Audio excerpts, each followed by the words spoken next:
There are approximately 1.5 million men and women on active duty in the United States military.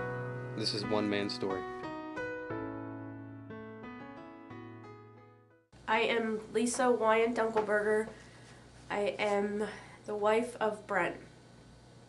When me and Brent got together, I had already had a 5-year-old daughter named Belinda, who he took on as his own child. When I had Kelly, he was there for everything. Unfortunately for our second child, Zoe, he wasn't able to be there for her birth because he was deployed in Iraq.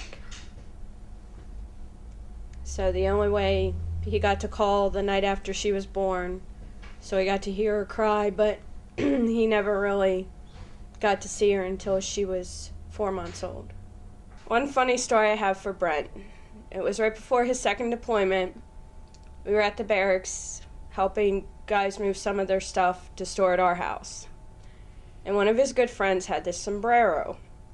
For some reason, I still can't figure out why, Brent just had to have this sombrero.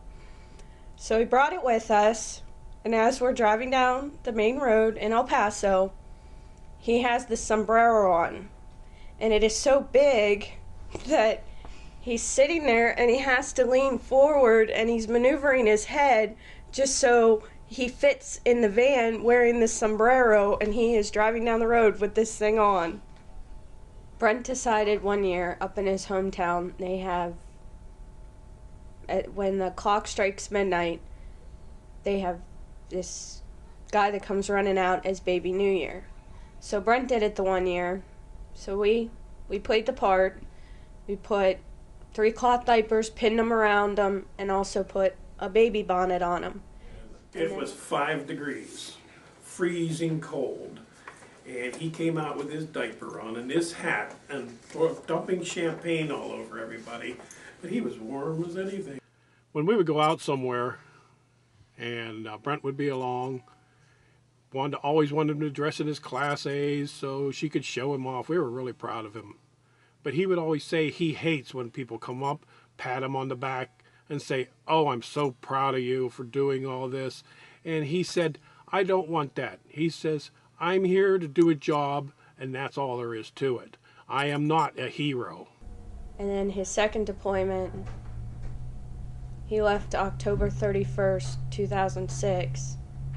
We prepared the kids by just talking to them about Iraq, and then Sesame Street had came out with this video of parents having to leave for a certain time. So we sat down with all 3 of the girls and let them know what would be happening and where he was going and how long we were expecting him to be gone, and just tried to spend as much time together as we could before he left, and just kept reassuring him that the girls that he'd be home and that everything was going to be okay.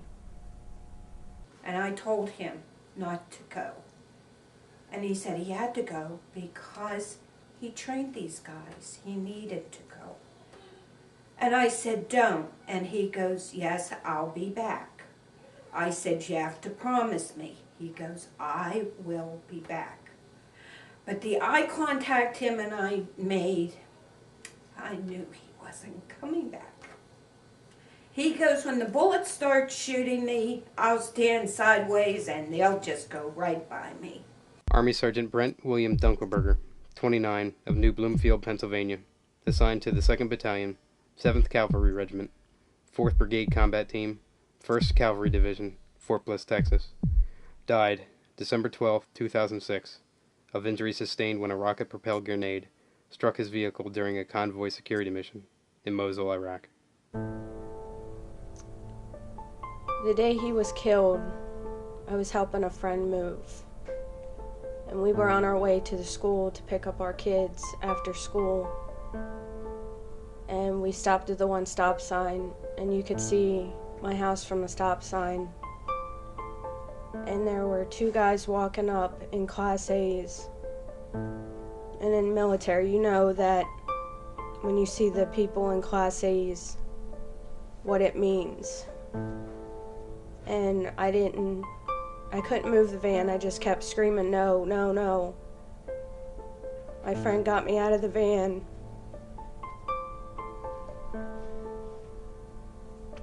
And she drove up to the house, and she had to pull me out of the van because I just kept screaming, no, no, no. And then they had read this letter that I just remember hearing his name, hearing that he was killed, and all I heard was Rocket, and I don't remember what else they were saying.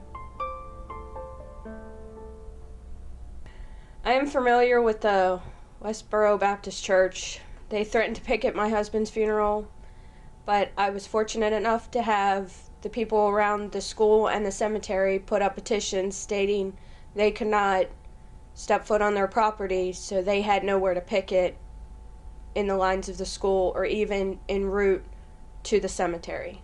There were, if I remember correctly, at least 25 Patriot Guards. They lined the front of the school and they held flags up the whole time, and then they were in the motorcycles on the way to the graveyard, and then they lined the road where the gravesite was with their flags. From the start of the U.S. War on Terror on October 7, 2001, now known as the Overseas Contingency Operation, 5,932 stories have had the same ending.